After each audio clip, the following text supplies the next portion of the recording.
La política es cultura, porque todo es cultura y porque somos radio. Radio Cultura. fmradiocultura.com.ar. Al derecho y al revés, un programa de radio que aborda diferentes temas con una perspectiva amplia y siempre fomentando el debate respetuoso de posturas diversas.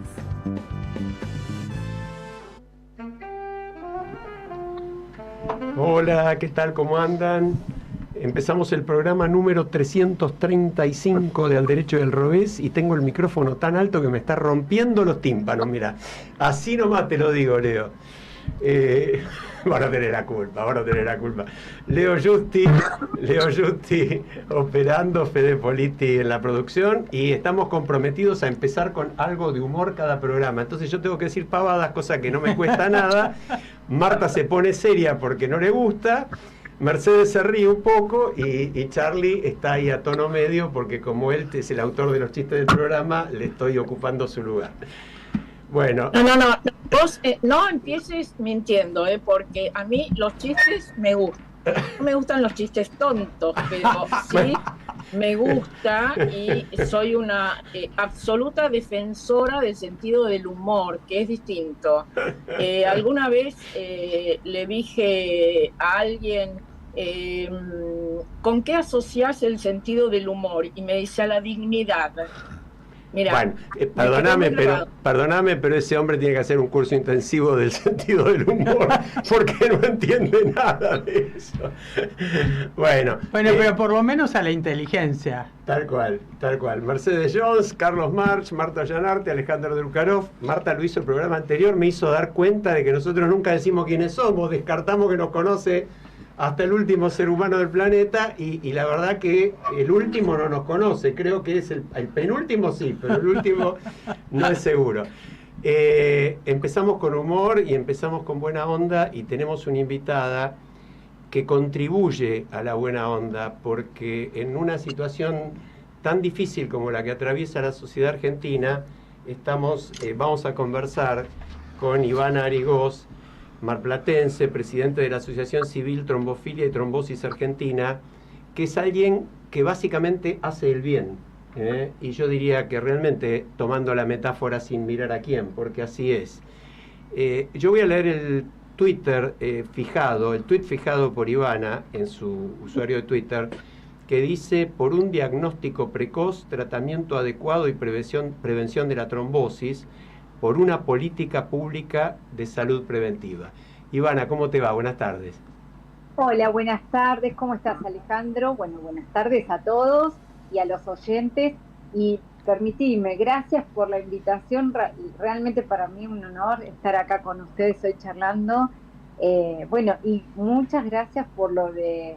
Qué lindas palabras que dijiste, por la presentación y que hago el bien, pero yo siempre me gusta aclarar que soy la cara visible, ¿no? Pero ¿cuántas familias hay atrás? ¿Cuántas? Más de 22.000 familias en todo el país trabajando las 24 horas, ponemos guardia, increíble el trabajo que hacen. Ivana, para que la audiencia entienda un poquito, danos una breve introducción. Vos fundaste y presidís la asociación, como dijimos, Civil Trombofilia y Trombosis Argentina. Contanos en qué circunstancias la fundaste, es decir, en cuanto a tu historia personal, cuáles son los objetivos y sobre todo cuáles son las actividades que realiza la asociación para combatir estas enfermedades tan duras. Claro, ya hace más de 10 años, entre el 2013 y el 2014, después de una historia de vida que bueno, me encontraba con pérdidas de embarazo y algunas muy avanzadas, y realmente una tristeza inmensa porque perder embarazos y que te digan que era normal, que pasaba, que las mujeres perdían embarazos, pero yo decía, pero tan avanzados, partos prematuros, no podía ser. Bueno, me mandaban a seguir intentando y yo, tenía esa curiosidad y a la vez sentía que no podía estar cierto eso y que tenía que seguir. Bueno, y así fue que, en algún momento un médico acá en Mar del Plata, ya después de haber pasado por más de 3 pérdidas de embarazo, 2 de las cuales fueron partos prematuros, que bueno, no sobrevivieron mis bebitos. Me manda a hacer un análisis, o sea, me deriva con un hematólogo quien me habla de la trombofilia y me hace los estudios y efectivamente yo era una paciente con trombofilia. Llegué al diagnóstico después de haber perdido, como les digo, varios embarazos. Y empecé con esa curiosidad que me caracteriza de averiguar de qué se trataba. En aquel momento no se conocía mucho esa palabra, estamos hablando ya ahí era el 2005. Entonces digo, no, esto no puede ser verdad, no puede ser cierto, que yo tuviera que pasar por todas esas pérdidas para llegar a un diagnóstico. Y efectivamente era así, era un protocolo que indica que las mujeres debemos pasar mínimo por 3 pérdidas de embarazo para acceder a los estudios, hacia el diagnóstico y en el siguiente embarazo, en la siguiente búsqueda, sí recibir un tratamiento adecuado, del cual, a ver, entre el 85 y el 90% de esos embarazos con diagnóstico de tratamiento se llegan a término, un bebito vivo después de la semana 36. Y ahí dije, qué injusto que es esto, no lo podía creer. Y empecé a buscar en redes y bueno, me contacté, digo que, a ver, las redes bien usadas, qué bien que hacen, ¿no? Y me contacté con varias mujeres, concretamente éramos 12 mujeres acá en Mar del Plata, que teníamos una misma historia de vida. Más o menos habíamos pasado por ese requisito de las pérdidas, mínimo 3 embarazos, y acceder al diagnóstico, llegar a ese diagnóstico. Entonces eso era lo que nos unía y dijimos, bueno, esto no puede ser así, tiene que cambiar. Y entonces, bueno, dijimos, ¿cómo? Y bueno, hay que hacernos fuerte. ¿Y cómo es la manera de hacernos fuerte? De cada vez reunirnos más y más personas que tengamos el mismo diagnóstico, más o menos un camino de vida parecido. Y así porque, bueno, fundamos la asociación civil y hoy estamos en todo el país. Como les decía al principio, somos más de 22.000 familias. Y además estamos en Latinoamérica, no expandimos, y tratamos de, en el buen sentido, revolucionar, como quien dice, dar, mejor dicho, ¿no? Difundir, dar a conocer de qué se trata, qué es la trombofilia, cuándo tenemos que estar alertas, es realmente necesario ese requisito de las 3 pérdidas de embarazo, dar a conocer que también la padecen los hombres, no solo las mujeres. Y ese requisito, en los hombres me van a preguntar, bueno, ¿y cuál es? Y pasar 2 trombosis, sobrevivir, digo yo, 2 trombosis para llegar así a tener acceso al diagnóstico y bueno, y un tratamiento, ¿no? Y bueno, sí, fue... Dale, Ivana, ¿por qué no explicás a la audiencia que cuántos tipos de homofilia existen, si hay una que es hereditaria y otra que no lo es, porque claro, es muy diferente también, ¿no? La situación. Sí. Bueno, sí, hay 2 tipos de trombofilias, como si pudiéramos decir 2 grandes grupos. Uno, efectivamente, Marta, son las trombofilias hereditarias, aquellas son las que se transmiten de generación en generación. Ya cuando somos un embrioncito, digamos, bueno, ya está ahí la mutación genética y nacemos con esa trombofilia hereditaria y nos acompaña durante toda la vida. Y la trombofilia adquirida, que es la autoinmune, como toda patología autoinmune, se despierta en algún momento de nuestras vidas. Una vez que se despierta, no hay cura y también continúa con nosotros durante toda la vida, con periodos en los que está activa y otros periodos por ahí esos anticuerpos están negativizados. Ahora, Ivana, perdóname, ¿qué porcentaje, si se sabe, hay de trombofilia hereditaria? De los casos de trombofilia. Ahí hiciste la gran pregunta, Alejandro, porque, a ver, a raíz de que escribo, redacto un proyecto de ley nacional de detección precoz de las trombofilias, tratamiento adecuado y prevención de la trombosis. Bueno, me preguntaban siempre en la Comisión de Salud de los diputados cuál era, qué población, qué porcentaje de la población la tiene. Entonces me reuní por el 2018, la primera audiencia pública que se dio en el Ministerio de Salud de la Nación, con quien en ese momento era el ministro de Salud, el doctor Rubinstein, y efectivamente me doy cuenta de que no había estadísticas en nuestro país, desde los 90 que no hay estadísticas. Entonces yo decía, pero sí, esto se puede prevenir, ¿cómo no hay estadísticas? Siempre era encontrarme, era como el perro que se quiere morder la cola, siempre llegábamos al mismo lugar.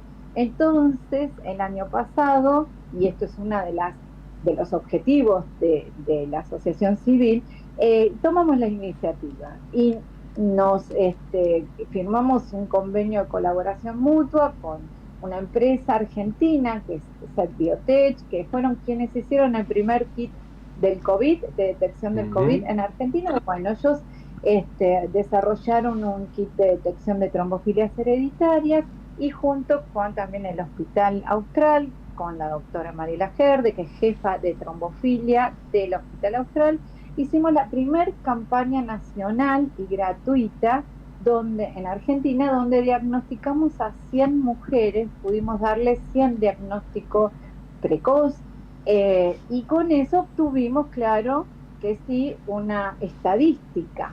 Argentina se basaba con las estadísticas de los consensos internacionales, concretamente latinoamericanos, de congresos, ¿no?, en Latinoamérica, que establecían que entre el 3 y el 5% de la población padecen una trombofilia hereditaria. Bueno, nosotros logramos con esta campaña ir al punto.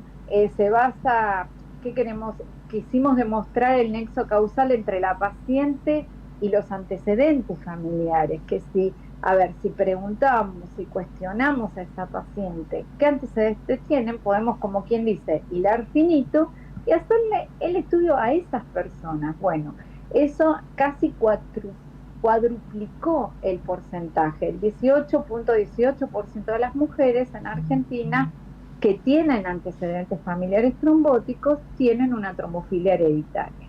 Entonces ahí estamos próximos a volver a presentar el proyecto de ley donde incorporamos estos resultados de la campaña que hicimos para justamente demostrar qué importante es abrir camino, abrir paso, como bien dijiste, Alejandro, que puse en mi tuit, hacia políticas públicas de prevención en la salud, porque personas, hombres y mujeres, fallecen cada 4 en el mundo, una por una trombosis, siendo realmente personas jóvenes, menores de 55 años, que posiblemente no tienen un diagnóstico, no saben que tienen esta condición, que tienen una trombofilia, y que pueden realmente evitar esa muerte precoz. Marta.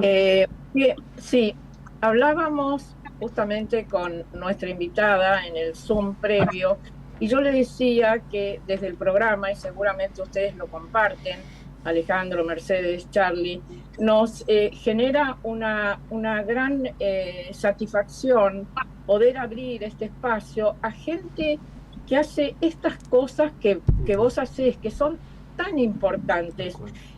Yo pensaba mientras hablabas y decías y mencionabas estas 22.000 familias y esta ONG, cómo ha crecido. Cuando contaste los orígenes a partir de tu propia historia y 12 mujeres marplatenses, ¿no? 12 apóstolas, 12 apóstolas, ¿no? Qué maravilla las cosas que se pueden hacer. Por un lado esto, qué maravilla y qué terrible que lo tengan que hacer personas a partir de su sufrimiento personal y que el Estado no tenga políticas de prevención o estudios en relación a este tema, porque como vos lo decís en alguna de las notas y creo que también dijiste acá, con tratamiento 80-90% de esos embarazos llegan a término y sin tratamiento el 5%. ustedes han logrado, es decir, ¿cuántos niños, niñas por nacer han quedado en el camino? Y a su vez ustedes, ¿cuántos niños, niñas han logrado que nazcan? Eso es maravilloso, Exacto. La verdad no tiene precio. Gracias, Marta. Realmente es un trabajo en equipo, es arduo, pero lo hacemos desde el corazón, desde el amor, del dolor que implicó para cada una de nosotras, ¿no? Haber pasado por esa situación, y queremos que realmente cada vez nazcan más bebés, que cada vez sean menos los que se quedan en ese camino, y realmente, bueno, concientizar. Tenemos una red en todo el país de donación de la medicación que es muy cara y que hoy, bueno, está complicado, pero no por hoy, desde siempre está complicado con las prepagas. Una pregunta. ¿Tienen, Sí. a partir de esto que ustedes han puesto sobre el tapete y han puesto en evidencia, algún acompañamiento de el Estado, de los sistemas de salud en general, para lograr esto que ustedes pretenden y que es tan necesario? Bueno, recién ahora, hay que decirlo si me permiten, recién ahora tenemos un gobierno que realmente podemos decir que sí, que se interesa, que nos está brindando las posibilidades al menos, ¿no? Es muy reciente este gobierno y falta mucho, vamos a darle tiempo para que cada vez nos puedan ayudar un poquito más, pero pudimos incorporar en la llamada ley ómnibus un artículo donde yo pedía se derogara el artículo 23 de la ley 1000 días, y con eso íbamos a lograr, por supuesto, que se dejara sin vigencia el actual protocolo médico, pero bueno, todos sabemos cómo terminó con el proyecto de la ley ómnibus, pero yo voy a que al menos hay una esperanza de que nos escuchan, de que nos dan un lugarcito, un espacio para poder ir cambiando las cosas. Eso no es poco. Igualmente, por supuesto, nuestra asociación civil es apolítica, somos tanta gente que, imagínate, Marta, que no hacemos política, por supuesto, representamos a todos. Entonces, vamos a volver a presentar nuestro proyecto de ley y esperamos que todos los espacios nos apoyen, porque lo importante es que todos nos apoyen, ¿no? Ivana, antes de preguntarte y que le cuentes un poco a la audiencia cómo puede también participar y qué es la Red Nacional de Donaciones de Parina que mencionaste, te quiero hacer escuchar un mensaje que recibimos para este programa y que se refiere también a este tema. Hola, buenas tardes. Bueno, nosotros somos Leandro y Paola. Este mensaje es principalmente dirigido a Ivana, a mandarle un saludo grande y agradecer su trabajo, su empatía, su acompañamiento para con todas las familias, con su red de trombofilia. Nosotros somos dos personas que estábamos buscando tener familia y caímos en el diagnóstico de trombofilia después de una pérdida y tuvimos la suerte de encontrarla y poder contar con su red de donaciones para poder comenzar el tratamiento mientras hacíamos los trámites de nuestra obra social, y así como nosotros hay muchísimas familias que encuentran contención en su red y en su trabajo. Bueno, acá Leandro para aparecer. Me sumo a lo que dijo Pau y solamente agradecimiento a Ivana, a toda la gente que nos ayudó y nos está ayudando en este camino tan lindo, que es el deseo y las ansias de ser padres, y lo estamos logrando. Estamos ya de 7 meses esperando a nuestra hijita Amelita. Estamos muy felices y queremos brindar todo nuestro apoyo a la red de Ivana y a todo lo que podamos ayudar en cuanto a donaciones. Una vez que terminemos el tratamiento van a volver a la red. Y bueno, muchas gracias a todos, gracias Alejandro, equipo, radio, y nada, estamos felices y esperando a nuestra hija. Bueno, me consta que la emoción de Leandro y Paola, que es inmensa cada día, porque han vivido justamente las familias que pasan por esto, viven el logro de una manera obviamente muy diferente a la de quienes simplemente intentan y lo logran, ¿no? Por ahí la emoción está un poco contenida, pero son miles de familias. Ivana, contale un poco a la audiencia qué es esto de la red de donaciones, cómo funciona y cómo pueden ayudar. Bueno, nosotros, como les decía, ahí el protocolo, encima ahora el último protocolo médico de la ley Díaz indica que recién el tratamiento va a ser a partir de la ecografía con latidos, o sea, eso pasa después de la semana 8, 9, y acá los riesgos están sobre todo en las primeras semanas, desde el positivo de embarazo, ya hay que aplicarse la inyección en la panza inmediatamente. Entonces acuden a nosotras, que nos contactan a través de todas las redes sociales, como nos encuentran como Trombofilia y Trombosis Argentina, y le vamos a pedir la receta actualizada. Por supuesto, tenemos que cotejar que sean efectivamente esas personas, pues es una medicación muy, muy cara. Hoy una mujer necesita un tratamiento a su bebito en brazos. Entonces, la asociación civil consigue donaciones grandes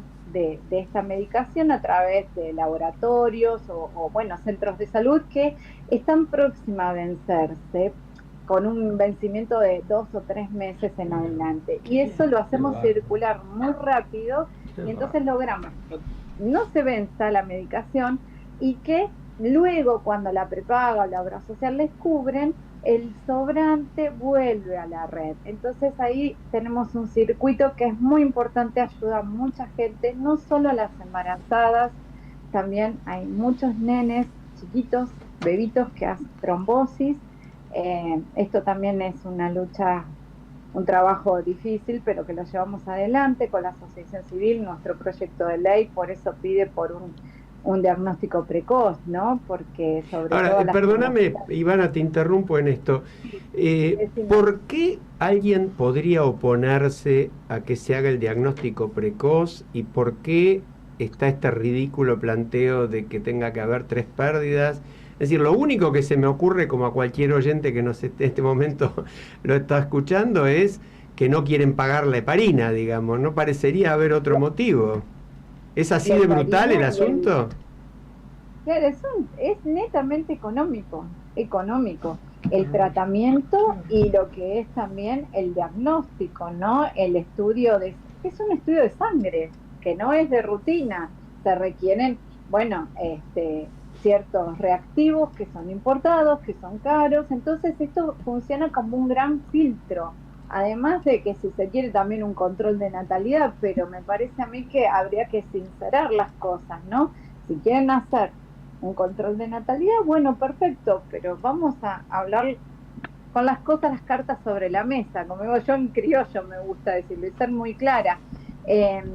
A ver, yo lo dije en mi discurso del plenario en la ley OMNI. Yo creo que el derecho a la salud no puede estar condicionado a la vida de ningún ser humano. Y el derecho a la vida no puede ser sacrificado en pos de un diagnóstico. Entonces volvamos al origen, a lo principal, a lo que es el derecho a la vida y lo que es el derecho a la salud, porque si acá empezamos a fraccionar encima a lo que es la sociedad, ¿no? Vamos debilitando cada vez más los derechos más importantes que tenemos, que es el y como vos dijiste también en esa oportunidad, una frase lo resume todo: la necesidad de una política pública preventiva, y eso salvaría un montón de vidas. Tal cual.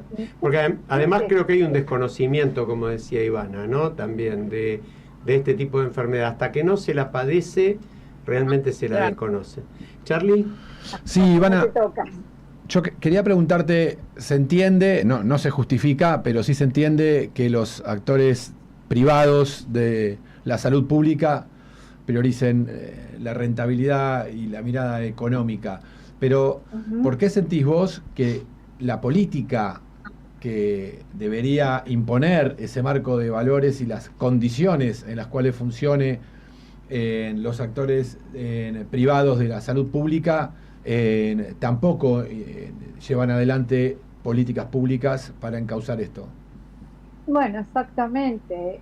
Ahora en esta semana hemos escuchado al presidente de la Cámara de de las prepagas, el señor Claudio Velocopit, pedir por siempre. Yo entiendo que es un negocio, entiendo, son empresarios y entiendo también a los sindicalistas, pero acá hay que sincerarse y realmente entonces hacer un estudio de qué es lo que conviene, si conviene realmente que una persona tenga que pasar reiterados abortos naturales, por supuesto, reiterados legrados, partos prematuros, neonatología, ese gasto mucho más grande, a ver, que una persona que si tiene antecedentes, bueno, vamos filtrando por ahí, no a toda la población a hacer el estudio.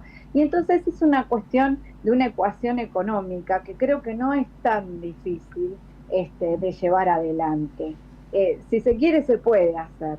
Nosotros estamos trabajando en eso. Y creo también que, bueno, son personas que tienen mucha fuerza política también en nuestro país. Lo vuelvo a repetir, los sindicalistas, los empresarios de la salud privada, pero que tienen que realmente evaluar que hasta si hacen a conciencia este estudio van a ver que se ahorrarían un montón. Es horrible hablar que es una cuestión de dinero, fundamentalmente. Y atrás de eso, yo siempre digo, el costo de mi diagnóstico fueron vidas. Fueron vidas, más allá, que para mí es mucho más valioso que el dinero en sí. Pero bueno, no todo el mundo lo entiende así.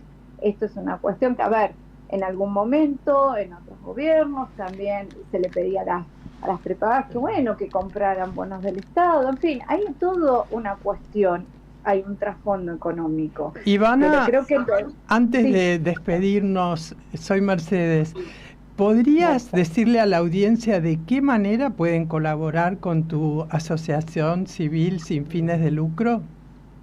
Nosotros recibimos donaciones ya sea de esta medicación, que es la enoxaparina de bajo peso molecular, y también pueden colaborar, tenemos un alias donde también recibimos donaciones con lo que se pueda, porque todo ayuda, que si me permiten decirlo, es argentina.trombo.dar.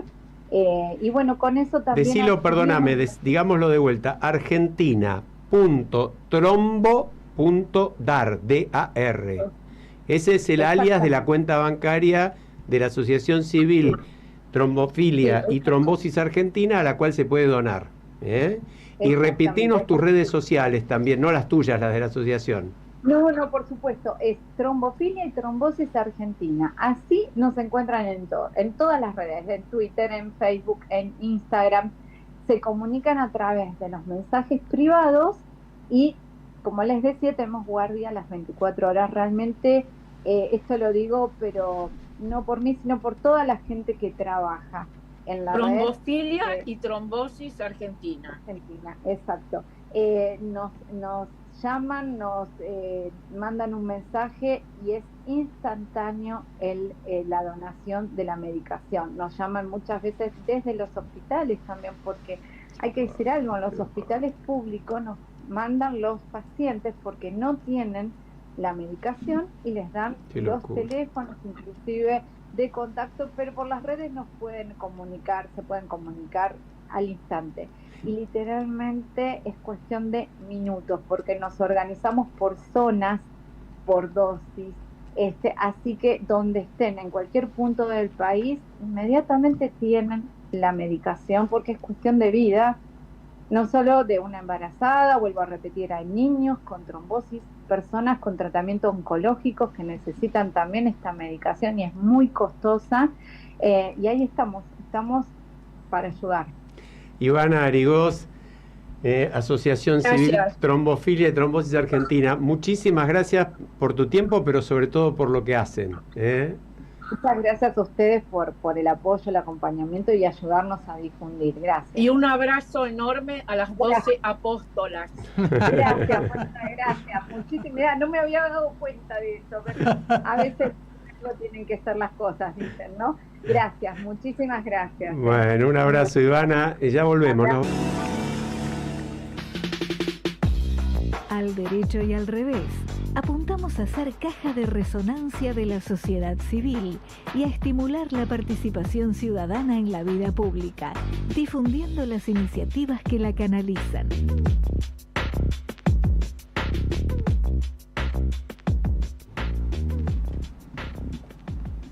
Bueno, estamos de vuelta impresionados, ¿no? Yo diría que conmovidos por la solidaridad, pero también impresionados porque haya que luchar por cosas tan elementales, ¿no? Marta, vos lo decías bien. Esto justamente, la ausencia del Estado en estas cuestiones y además la voracidad económica de laboratorios, etcétera, que termina siendo pérdida de vidas. Es terrible. No hay palabras. Vos sabés que recién recibo un mensaje de un oyente, Adriana de Belgrano dice, ¿no quieren invitar a Velocopit o a cualquiera de los empresarios de la salud y preguntarle cómo pueden tener tantos lugares nuevos más y otros emprendimientos que no tienen nada que ver con la salud, en lugar de cuidar a los médicos que están mal pagos y se van de las prepagas, o ni hablar de los tremendos aumentos a los afiliados cautivos? Bueno, esto es un sentimiento muy generalizado en la sociedad, ¿no? Porque también de alguna manera las prepagas lo que tuvieron en estos últimos meses es el piedra libre para hacer lo que se les diera la gana.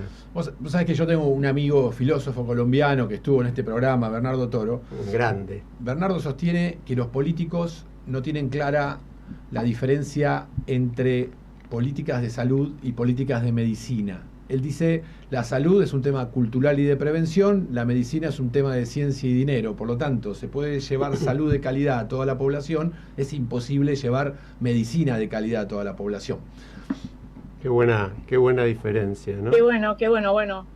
Bernardo Toro, que sí, como dice Charlie, lo tuvimos en el programa, además lo hemos escuchado tantas veces en otros eventos, tiene una calidad en su discurso y además trabaja tanto este tema que también a vos, Mercedes, te incluye el tema de la ética del cuidado, ¿no? Sí, hay una cuestión acá de lo que dentro de lo que nosotros estamos planteando, que también Charlie habló de lo cultural y yo coincido, pero también un cambio de paradigma muy fuerte estamos viviendo, porque además de la medicina preventiva, gracias a la tecnología y un montón de avances de la ciencia, está creciendo el campo de la medicina predictiva. Y lo que estaba diciendo Ivana justamente es que si vos genéticamente venís con un gen mutado, ya te lo pueden resolver en la panza. Tal cual. Entonces, es como que además de todo, nuestros empresarios de la medicina paga y prepaga, y los gobiernos están desactualizados, están todavía en el siglo XX. Sí, porque si es por una cuestión de costos, esto sería infinitamente más barato. Así que, bueno, nada, da para reflexionar mucho. Absolutamente. Yo quiero decir algo. Como este es un programa de radio que se ve, yo los estoy viendo a ustedes, Mercedes y Alejandro, pero no lo veo a Charlie. ¿Será cierto que está ahí? No, porque está de incógnito. Cuidamos, ¿por qué no lo vemos? Cuidamos la vista de los oyentes. Te podría decir que fue un problema técnico, pero bueno, hay dos posibilidades. O que, como dijo Leo, sea un problema técnico, porque la cámara está conectada y está todo bien y tiene lucecita y todo, pero no anda. O que la cámara no lo resista, Charlie, también podría ser. No, pero yo creo que hay que solucionar ese tema porque hace un ratito le vi ahí un poco las manitos. Asómate, Charlie, asómate. Ahí está. No, a ver si es cierto que está. A ver, métete al lado de Mercedes. Más. Ahí, un poquito más. Ahí apareció. Está, ¿viste? Estamos. Bueno, al que no lo tenemos en el piso, pero sí nos ha enviado como siempre su columna y es muy, muy interesante, es a Marcelo de Jesús desde Washington. La cosa está que arde también en el norte y están en pleno año electoral. Lo escuchamos a Marcelo. Hola Alejandro, Marta, Mercedes, Carlos. Hoy vamos a hablar del futuro de Estados Unidos a través de Donald Trump. Pero antes, 3 noticias vinculadas a nuestro país y Estados Unidos. Una es que el presidente argentino acaba de estar en Estados Unidos en un encuentro conservador. Deberíamos decir trumpiano, porque los conservadores norteamericanos no están 100% alineados detrás de él. La segunda noticia es que el secretario de Estado visitó a nuestro país luego de la reunión del G20 en Brasil. Una noticia para destacar porque Antony Blinken recorre el mundo detrás de dos temas, la guerra en Gaza y la guerra en Ucrania. Que se haya tomado el tiempo para visitar la Argentina es para destacar, aun cuando el presidente Milei le haya deseado a Trump que sea el próximo presidente. De paso, no menos importante es que Gina Gopitach, segunda de la gerencia general del FMI, haya estado en el país advirtiendo sobre una crisis social. Esta advertencia no fue solo para Milei. Desde el año 2020 el fondo le viene advirtiendo al país esa cuestión, aunque claro, por diferentes decisiones de gobierno. Hace 15 días, Trump tuvo un shock. Un juez del estado de Nueva York le impuso una multa de $350 millones por declaraciones falsas. El monto es aún mayor porque esa suma lleva intereses desde el momento en que Trump hizo esas declaraciones. Como si no bastara, se le prohíbe a Trump ejercer negocios en el estado por 3 años y a sus hijos varones por 2 años. ¿Y qué se le imputa a Trump? Que para pedir créditos a tasa preferencial infló sus activos para mostrar mayor respaldo.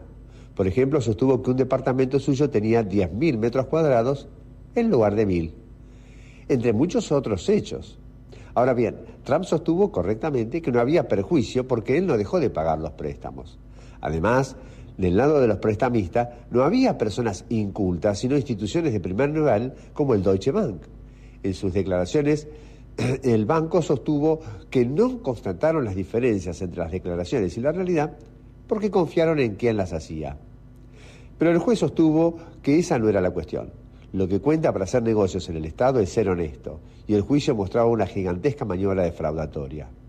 Trump tiene plazo para apelar, pero si lo hace tiene que depositar, o bien sacar un seguro de caución. Pero esta sentencia tiene impacto en la carrera electoral, porque le drena recursos a Trump. Conviene señalar que los gastos de campaña casi no se financian con dinero propio, sino con recaudación de donantes, aunque a veces podría no estar claro el uso de ambos. Por ejemplo, en el año 2023, Trump gastó en defensa legal la friolera de $50 millones, pero usó el dinero de la campaña electoral. Este año ese monto puede ser aún superior. Dedujo 2 recursos en la Corte Suprema, en marzo comienza un juicio por financiamiento ilegal de la campaña electoral del 2020 y tiene abiertos un juicio por sedición en Washington, otro para quedarse con archivos clasificados en Miami y otro juicio en Georgia por el intento de alterar las elecciones 2020. Finalmente, el sábado Trump dio otro paso para asegurarse la nominación como candidato republicano. Sacó el 60% de los votos en South Carolina, el estado de Nikki Haley, donde fue gobernadora, que es su único contrincante. Pero lo que es preocupante para Trump es que Haley le haya sacado 38% de los votos. ¿Significa eso que en la elección contra Biden ese 38% se unirá a los demócratas? Y con esta pregunta los dejo hasta la próxima columna. Bueno, siempre destacamos, ¿no? Lo profundo, lo didáctico, lo interesante y la objetividad de las columnas de Marcelo. Yo me preguntaba cuando lo escuchaba, ¿no? Alguien que viene y declara, tengo un departamento de 10.000 metros cuando tiene 1.000, ¿no? Este tipo de guasadas defraudatorias, ¿no? Que son propias de personajes, no quiero decir ratas de alcantarilla, por una frase vieja, pero es bueno, como... y la pregunta si ese 38% de su opositor no, el otro o la otra participante en las primarias fuera a Biden, es decir, a los demócratas, ¿hay posibilidades de que ganen los demócratas? Yo creo que aún así sigue ganando Trump, ¿no? Vos sabés que es compleja la realidad, eso lo dijo Marcelo también la otra vez. Hay análisis objetivos, era muy interesante cuando lo charlamos con Carlos Fara hace un par de programas, que está allí hace un par de meses, que darían que Biden debería poder ganar la elección, porque la economía está mucho mejor, porque la desocupación es baja, porque la inflación bajó mucho, pero es una situación tan atípica, tan extraña la que produce que un tipo que trató de tomar el Capitolio, que se llevó los papeles secretos, que falsifica sus declaraciones ante los bancos, tenga semejante nivel de adhesión. Obviamente es un poco paralelismo con lo que podemos plantear acá con respecto a la situación actual, ¿no?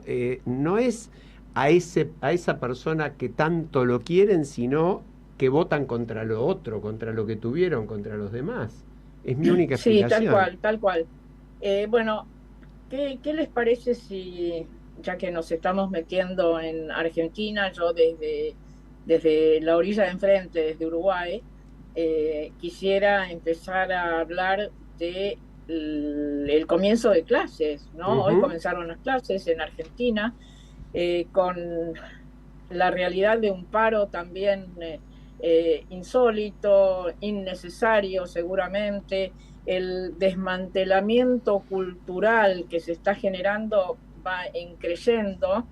Estaba leyendo hace un rato que 3.300.000 niños hoy fueron afectados por el paro en las provincias de Córdoba, de Corrientes, en Ciudad de Buenos Aires, en Entre Ríos, en Formosa, en San Luis, en Santa Fe. Anduvo mejor en Mendoza y en otras provincias, pero ¿cómo se explica esto, no? ¿Cómo hubo, creo, ustedes lo confirmarán, una movilización frente al Palacio Pisurno, sí, ¿no?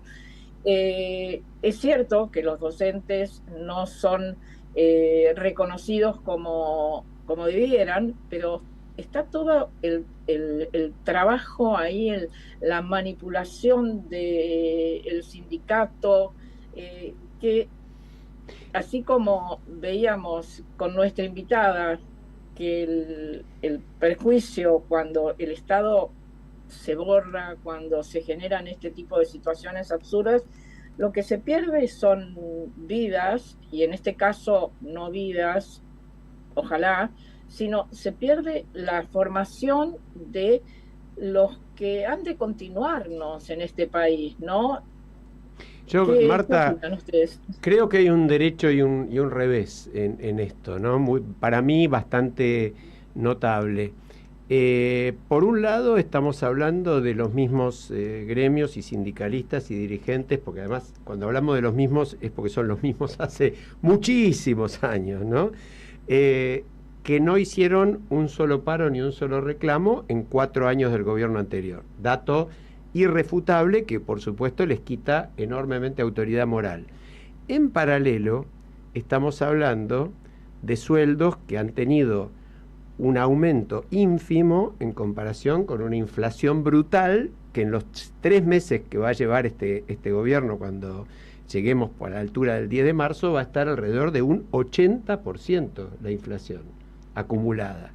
Entonces, yo creo que están los dos problemas, es el derecho y el revés. Y además me parece que de un lado se especula con la idea de alguna manera gritada, hoy escuchaba a algunos de los sindicalistas en el acto, muy lamentable, hablando ya de que se vaya el gobierno, barbaridades que son totalmente antidemocráticas, y por el otro lado hay cero intención de negociación para llegar a un acuerdo de parte del gobierno. Y Ale, además tenés un dato que lo estábamos mirando recién en la televisión, de el 93% ¿no? No, 93. 93 en Cava. 93 y en Cava. Otras provincias, es decir, como que hay una reacción de los docentes también de sostener... 93 quiere decir, Mercedes, 93 de asistencia. De asistencia de los docentes en Cava, y en otras provincias 73, pero, o sea, no es que hubo un ausentismo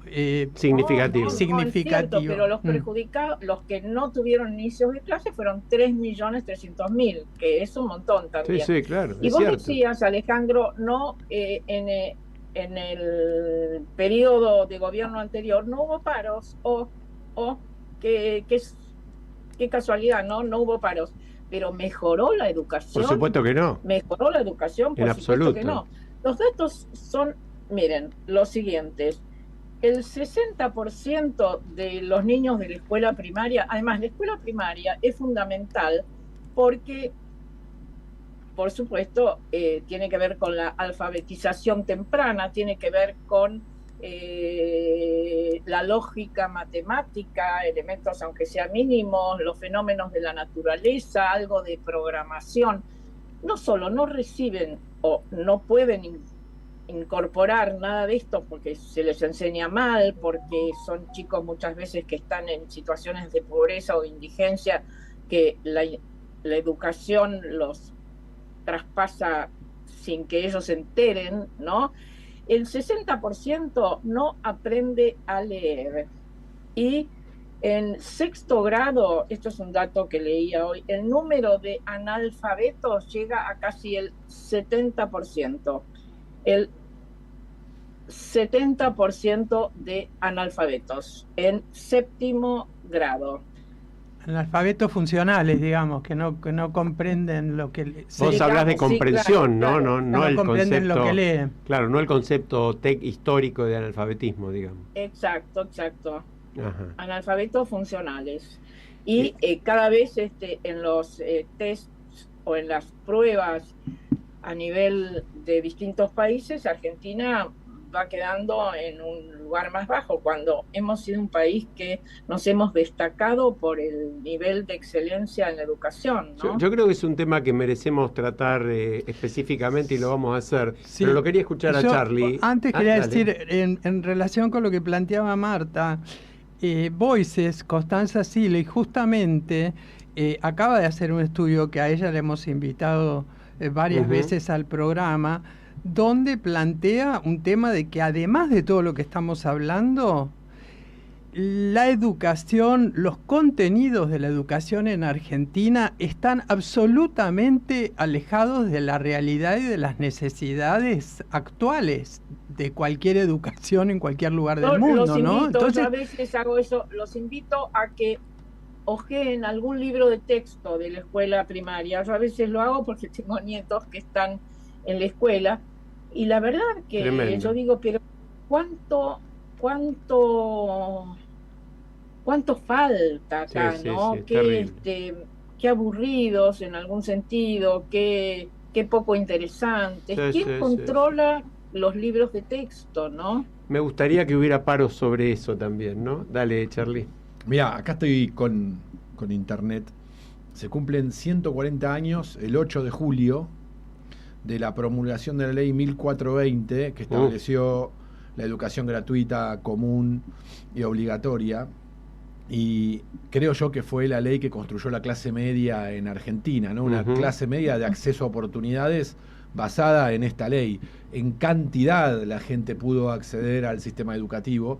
Estaría bueno preguntarle al sindicalismo, para festejar estos 140 años de la 1420, cómo y qué contenidos necesitaría la ley 1420 de la calidad, ¿no? Es decir, en cantidad ya están todos adentro. Ahora, la 1420 de la calidad, ¿cuál es el aporte del sindicalismo a la calidad educativa argentina? Más allá de las coyunturas, ¿no?, que lo llevan a disponer medidas de fuerza. Sí, y vos sabés que en ese sentido, además, no hay quien no se llene la boca en la dirigencia política hablando de que la educación es indispensable, de que gran parte de los problemas están originados justamente en los déficits de educación. Y prácticamente no hay propuestas significativas tampoco desde el Estado, desde las distintas administraciones que se han sucedido, para modificar esta situación, ¿no? Ahora, de todas maneras, a mí me parece importante resaltar el rol y la calidad de la docencia argentina. Yo que conozco profundamente el sistema educativo, porque además soy maestra normal nacional, y que he estado en el conurbano bonaerense conversando con directoras de colegio, yo creo que no tenemos un desastre mayor en nuestra educación gracias a la calidad y a la vocación de nuestros docentes, que es admirable. El programa, ¿se acuerdan?, invitó a una docente que fue reconocida a nivel mundial, porque realmente pasa eso también. En el medio de todas estas luces y sombras, derechos y reveses, creo que el eje, igual que la enfermería en el sistema de salud, es gente con vocación y con verdadera calidad, los médicos, o sea que tenemos que pensar en nuestro capital social también, eso, para no deprimirnos, yo quiero deprimirnos. decir que coincido absolutamente con Mercedes, eso es cierto, y quienes hemos tenido buenos docentes sabemos lo importante que han sido en nuestras vidas. Y además, Mercedes, otra coincidencia más tenemos vos y yo también soy maestra normal nacional. Con orgullo, ¿no? Sí, Sí, problema, claro. el problema es que en este momento los maestros y las maestras están condenados al heroísmo, ¿no? Si quieren Claro, llevar adelante. Y este es el horror. Y lo mismo pasa con Igual los en el médicos. sistema de salud, exacto. Estamos hablando de un sistema de salud, tendríamos que volver a tratarlo.